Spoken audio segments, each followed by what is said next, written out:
वज़ीर-ए-आज़म पाकिस्तान का शंघाई ताउन तंजीम सरबराह इजलास से खिताब। बिस्मिल्लाहिर्रहमानिर्रहीम। इय्याका नअबुदु व इय्याका नस्तईन। Your Excellency, Mr. Imran Rahman, President of Tajikistan, Excellencies, leaders of SCO member states and observer states, Excellency Mr. Vladimir Norov, SCO Secretary General, Excellency Mr. Jamakon, Director Executive Committee of SCO Regional Anti-Terrorist Structure, distinguished delegates, it is a pleasure to be in the beautiful city of Dushanbe for this landmark SCO summit. This moment is doubly auspicious as it coincides with the 30th anniversary of Tajikistan's independence. We extend heartiest congratulations to the brotherly people of Tajikistan. I also take this opportunity to facilitate President Imran Rahman for his wise stewardship of SCO during Tajikistan's presidentship. Excellencies, the 20th anniversary of SCO is an important juncture to reflect on our journey so far. From the watershed moments in 2001, SCO has come a long way. Guided by the Shanghai spirit, SCO has steadily grown in size and stature. Today, SCO cumulatively represents 44% of the world population, 25% of the global landmass, and 20% of the global GDP. Impressive progress has been made in strengthening SCO normative and institutional bases and in developing practical cooperation on SCO's twin planks of security and socio-economic development. While SCO has done well to respond to old and new challenges, the increasingly complex global environment and geopolitical tensions would test our resolve in the times ahead. For our part, we must resist any drift towards bloc politics and stress that peaceful coexistence and cooperation, not confrontation, should be the main drivers of global politics. Excellencies, the COVID-19 pandemic afflicted the world in unprecedented ways. In sheer human suffering, the cost just cannot be calculated. A staggering 4.6 million people have lost their lives. 223 million people have been infected. While the public health systems were overwhelmed, economies worldwide faced downturn and recession. And most of all, the poor were hit the hardest everywhere, whether living in the impoverished south or the affluent north. For the first time in 20 years, the world saw a rise in absolute poverty. We in Pakistan adopted a collaborated strategy of smart lockdowns with simultaneous focus on saving lives, securing livelihoods, and stimulating the economy. A very difficult road to navigate. Our social protection program, which was called SCOC, Compassion, helped millions of families to survive. I also launched a global initiative for debt relief to help create fiscal space for developing countries, to mitigate the negative effects of the pandemic and achieve sustainable development. The advent of COVID vaccine in a relative short time is a miracle of science. We believe science should continue to guide the world's efforts as it combats the pandemic. Attempts to politicize the question of virus origin should be avoided, as it is divisive at a time when the world needs to unite. The vaccine should also be available to everyone on equitable basis as a global public good. Excellencies, climate change is another existential threat that our planet faces. Mitigating its effects is rightly commanding the highest priority on global agenda. Pakistan's contribution to global emissions is negligible, yet we are amongst the 10 most vulnerable countries to negative effects of climate change. My government, I'm proud to say we've initiated a flagship program of planting 10 billion trees. Our initiative for Clean and Green Pakistan not only aims to protect nature and restore ecosystems, but also expand ecotourism and create thousands of new jobs for our youth. We're also committed to shifting our energy mix towards a clean and low-carbon trajectory, and are projecting 60% of our energy to be clean by 2030. We continue to work with the international community towards comprehensive implementation of Paris Agreement and mobilization of enhanced international climate finance to achieve our shared objectives. Excellencies, as the world marked the 20th anniversary of 9/11 attacks, we are all reminded that despite international community's earnest efforts, the threats posed by terrorism still persist. Associating one religion with terrorism has enabled far-right, populist and supremacist groups around the world to propagate, multiply and accumulate influence. In some cases, such extremist and bigoted ideologies have ascended to capture the state power in so-called democracies.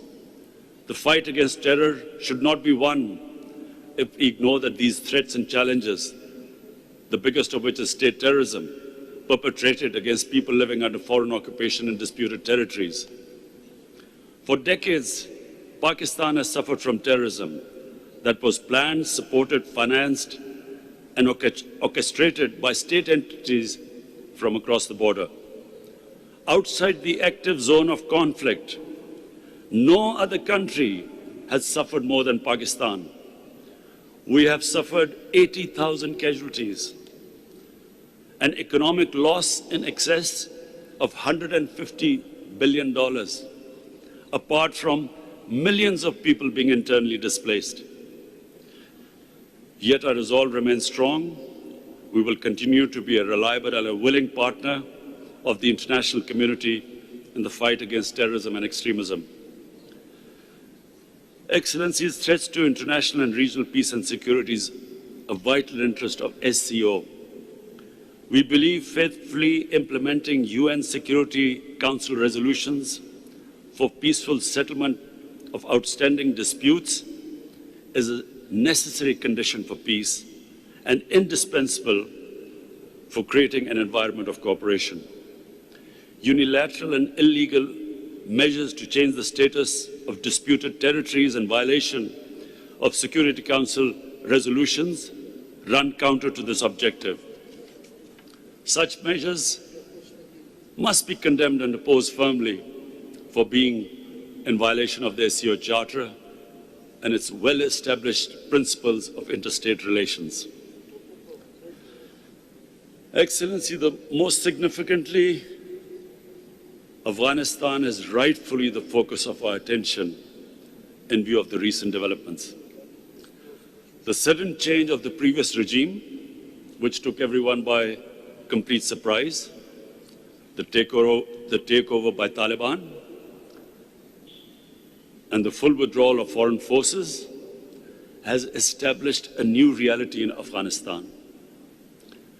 That all this happened without bloodshed, without civil war, without mass exodus of refugees, should be a matter of relief to all of us. We in Pakistan were fearing a bloodbath like it happened after the Soviets exited from Afghanistan in 1989. It is now in the international community's collective interest to ensure that there is no renewed conflict in Afghanistan and the security situation is stabilized. Equally urgent priorities are to prevent a humanitarian crisis and an economic meltdown. We must remember that the previous Afghanistan government survived on 75% of foreign aid. With the removal of foreign aid, there is a danger of economic collapse. And this is the time to stand with the people of Afghanistan. We commend the UN Secretary General and UN agencies for leading from the front in mobilizing international support for the immediately needed humanitarian assistance. Apart from helping in the international evacuation efforts, Pakistan has extended all possible support and provision and facilitation of humanitarian relief. Going forward, we believe positive engagement of the international community with Afghanistan is extremely important. This is a rare opportunity to finally end 40 years of war in Afghanistan. This moment should not be squandered. It would be unwise at this critical juncture to spread negativity or indulge in mischievous propaganda, as some spoilers sought to do. This will only serve to undermine the prospects of peace to the detriment of the Afghan people. For their part, the Taliban must fulfill the pledges they have made, and most of all, for an inclusive political structure where all ethnic groups, all sects of Afghanistan are represented. And this is vital for peace and stability. Apart from that, the human rights of all Afghans should be protected, and they should ensure that Afghanistan is never again a safe haven for terrorists. As a country that has continuously suffered from the spillover of conflict and stability in Afghanistan and borne the burden of nearly 4 million refugees for almost 40 years, Pakistan has an abiding interest in peaceful and stable Afghanistan.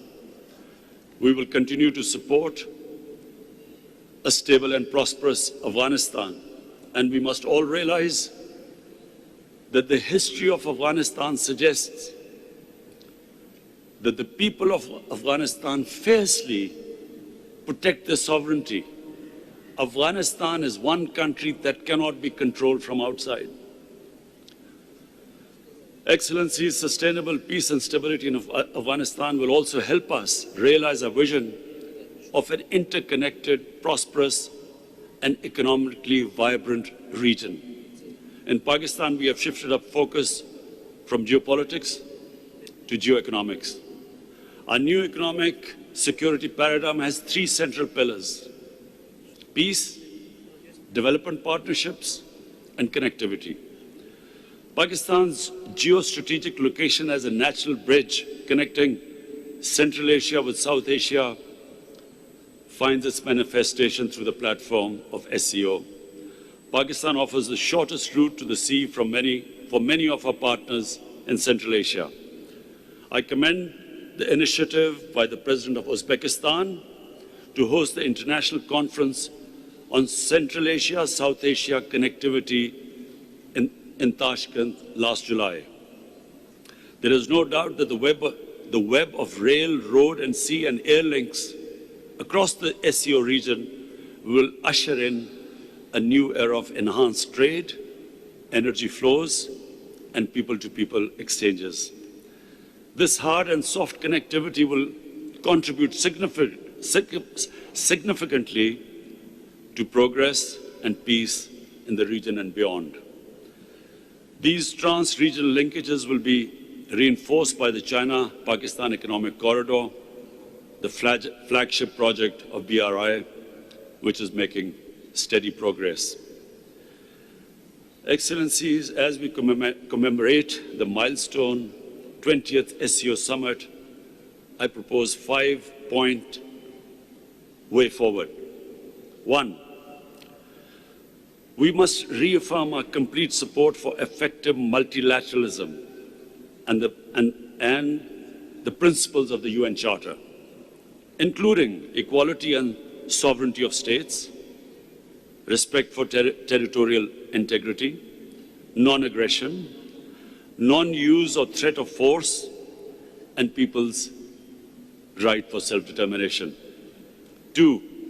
We must strengthen our collective endeavors to mitigate the adverse economic impact of COVID-19 pandemic, including through the SCO joint advisory measures.